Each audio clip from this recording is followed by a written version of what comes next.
Indulgent and rich, but easy to make. Here are 5 million-dollar recipes that you're gonna love. Starting with the most popular of all, million-dollar spaghetti. When you hear million-dollar anything, what you really can expect is cheesy, creamy, rich, and indulgent. I'm gonna start by boiling the spaghetti, salt the water, drop the noodles, and then you're gonna cook this until it's al dente. Now let's go ahead and get a couple things out of the way.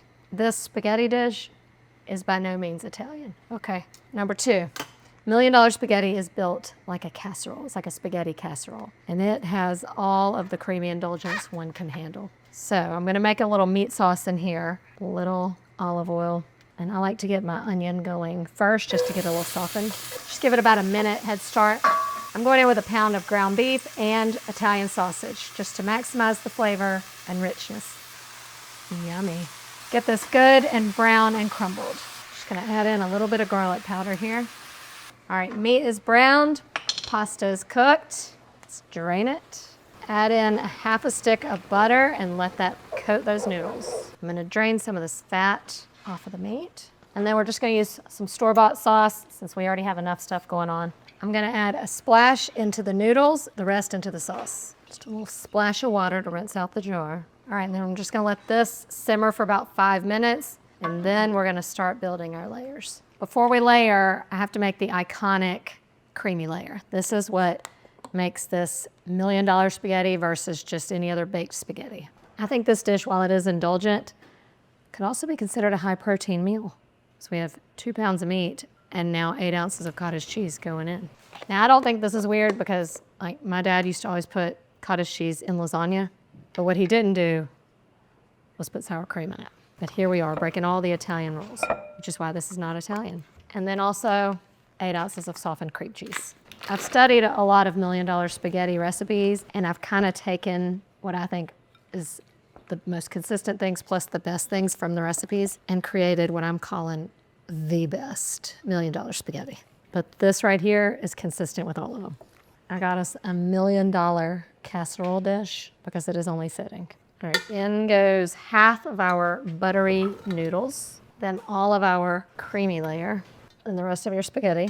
Some may also argue that they're called million-dollar recipes because they take $1 million to make. In this economy, that is accurate.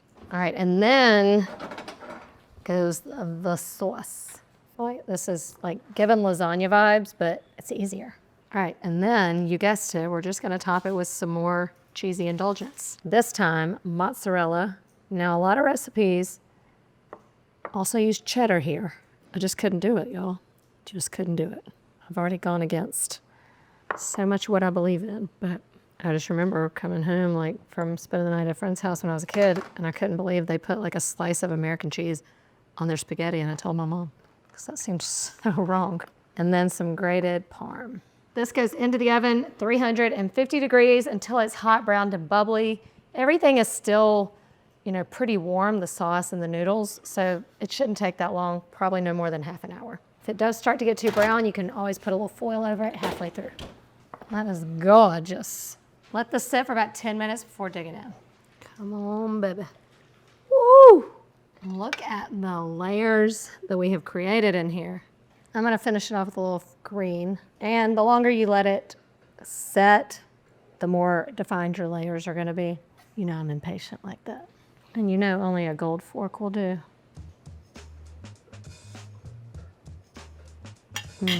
With that cream cheese in there, a little bit of sour cream, it's a whole different experience than lasagna or any other baked spaghetti. So I am consistent with saying the $1 million spaghetti is different than any other baked spaghetti.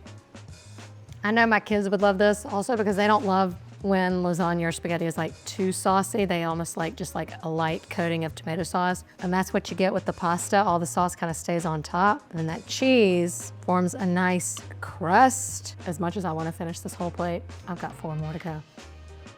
This next recipe is arguably the original $1 million recipe. So you decide, is it the spaghetti or is it this $1 million dip? I think this is like the millionaire's version of pimento cheese, okay? Very similar, more upscale, maybe more crowd friendly also. So it starts with a block of cheddar cheese, and you have to grate your own cheese. It's gonna give it the right texture and really just kind of help hold together. Because if you use pre-shredded cheese, you know, it's got that like powdery coating on the outside. To add to the indulgence, some bacon. This also adds a smoky flavor, some extra crunch, and who doesn't like bacon? Now, some of the stuff you have to measure with your heart. You know, recipe says 6 slices or as needed, because you might need more. All right, and then some green onions for freshness. And I love this in this recipe. I don't always love like nuts kind of, you know, scattered throughout some things, but this is the time and the place. Slivered almonds, it adds the perfect crunch to this. And then just a little bit of cayenne pepper. To tie it all together, a whole heaping scoop of mayonnaise. We love a good no-bake party app. Now this is one of those things that needs to kind of come together, firm up a little bit in the fridge. So you mix it and then you let it chill for a bit. This, my friends, is Million Dollar dip. I'm gonna garnish with just a few more green onions. But you know, we don't have to overcomplicate things. Something this simple is incredibly delicious and tastes like it's worth $1 million, which is why I'm gonna put it on a Ritz cracker, because we're Ritzy. And that is a perfect bite right there.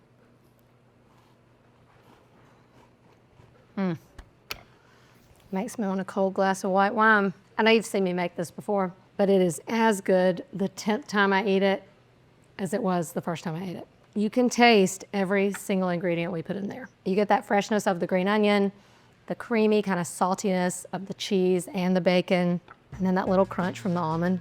I mean, the cayenne is super subtle. You can even go more if you want a little kick, but you do taste it in the back. This dip is a 15 out of 10, and you need to be making it. Inspired by Million Dollar dip comes Million Dollar chicken. All the flavors of that delicious dip turned into a full meal.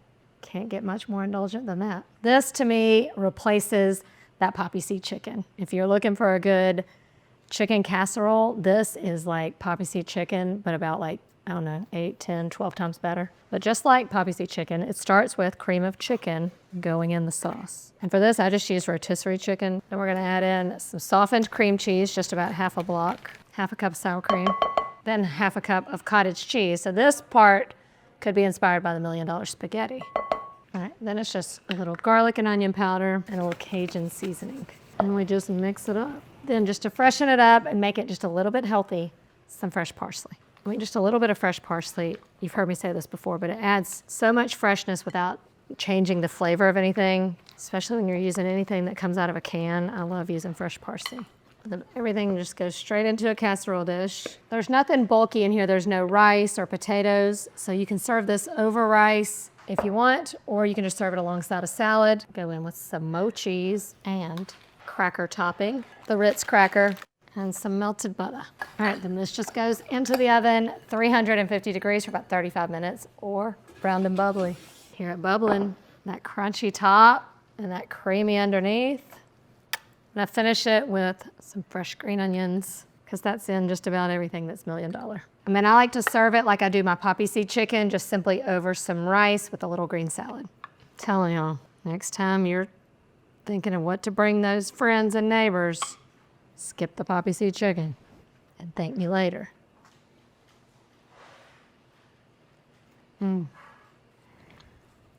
It's just so good. Everything is just tied together so beautifully. The cream of chicken is really hidden, I think is one of the reasons why I like it. Even that little bit of parsley freshens it up. The little Cajun seasoning in there. There's just so much flavor in this chicken casserole, and it doesn't taste like just a can that's been sitting on the shelf that you mixed with some chicken. It's so much more than that. I mean, tastes like $1 million. This is a $1 million recipe you've never had before. You know how I know? Because I just made it up.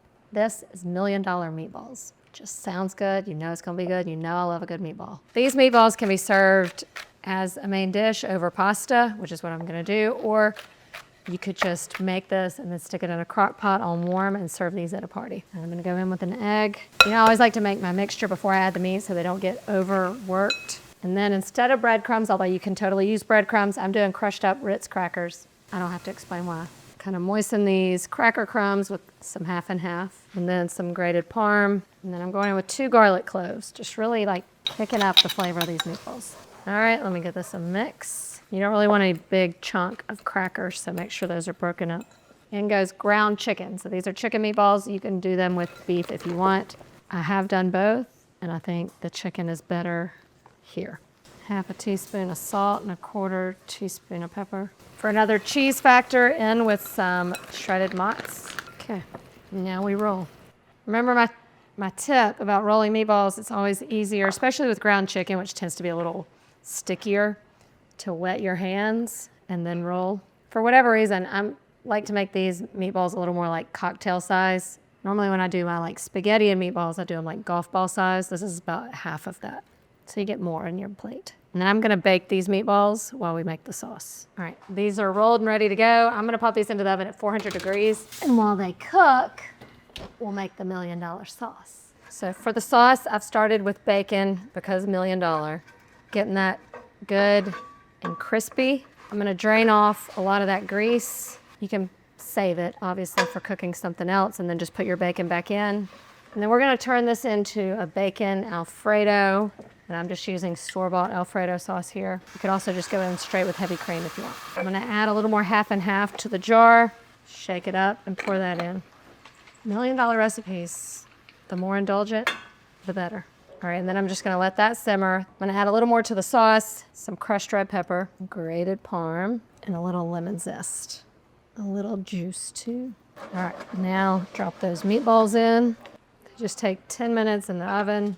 Does it look like it's worth $1 million yet? I'm gonna let that come together for just about 5 minutes, and I'm just gonna finish it off with a little sour cream. I don't wanna put the sour cream in now because I don't want it to break if this gets too hot. It's just gonna kind of brighten everything up, kind of add that tang and almost like a hint of sweetness.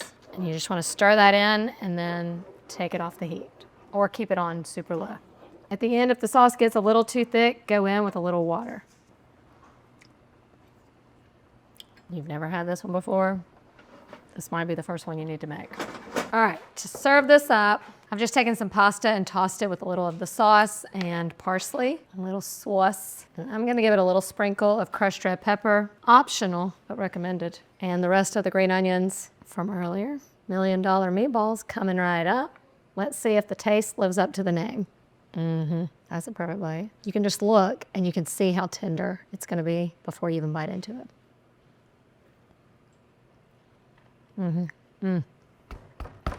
The indulgences I have taken in today is unmatched. I'm gonna have to eat some green veggies tonight, but 1,000,000% worth it. This meatball is so full of flavor. There's something about a chicken meatball. It is the most tender meatball, but also it's the perfect vessel to absorb all these flavors. So you taste the bacon, you taste the green onion. I feel like this is just a new take on chicken Alfredo and definitely one you're gonna wanna try. These are incredible. This is the first time you're seeing it. You gotta try it. And these $1 million meatballs won't break the bank. Even desserts can taste like $1 million, so we're ending on a sweet note with $1 million cake. What goes in between and around the cake is where the $1 million comes in. A, because it starts with cream cheese, and B, because it has so many sweet surprises. Starting with the cream cheese, I'm gonna beat this till it's light and then add in some powdered sugar. Now we go in with a can of crushed pineapple, juice included. And this is a can of mandarin oranges, saving a few for the pretty topping. And then the rest go in, and then mix it up. Then we go in with some instant pudding. This is gonna help thicken it. And then one more ingredient, but we gotta go in with the Cool Whip.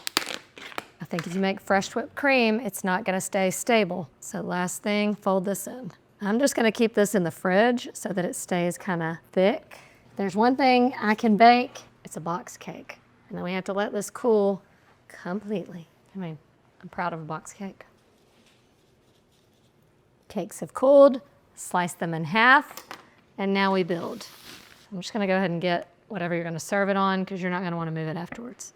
Go ahead and protect your edges. Try to get it as centered as you can. Fill the first layer. Box cake mix is really spongy, so it's gonna absorb like if any juices come out, kind of like strawberry shortcake. And you don't have to go all the way to the edges because when you put the outer layer on, it'll fill in. Really, I bet it would be delicious if we stopped here. You don't even have to do the outside, but we will. Ta-da!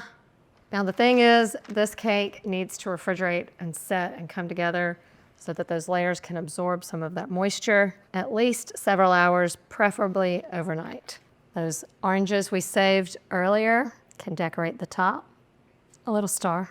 I think a professional made this.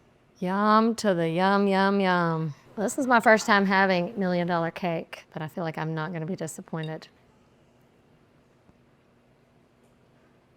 That's delicious. It's almost like refreshing. It's sweet, but not too sweet. All the other $1 million things we've had so far are really rich. This doesn't feel so rich because it feels a little lightened up thanks to the fruit, but it makes you feel like $1 million, you know? You don't have to be a millionaire to eat like one. These $1 million recipes are rich, they're indulgent, and they're definitely worth trying. Which one you gonna try first? That's gonna be your hard decision. It's the best meatball I've ever eaten.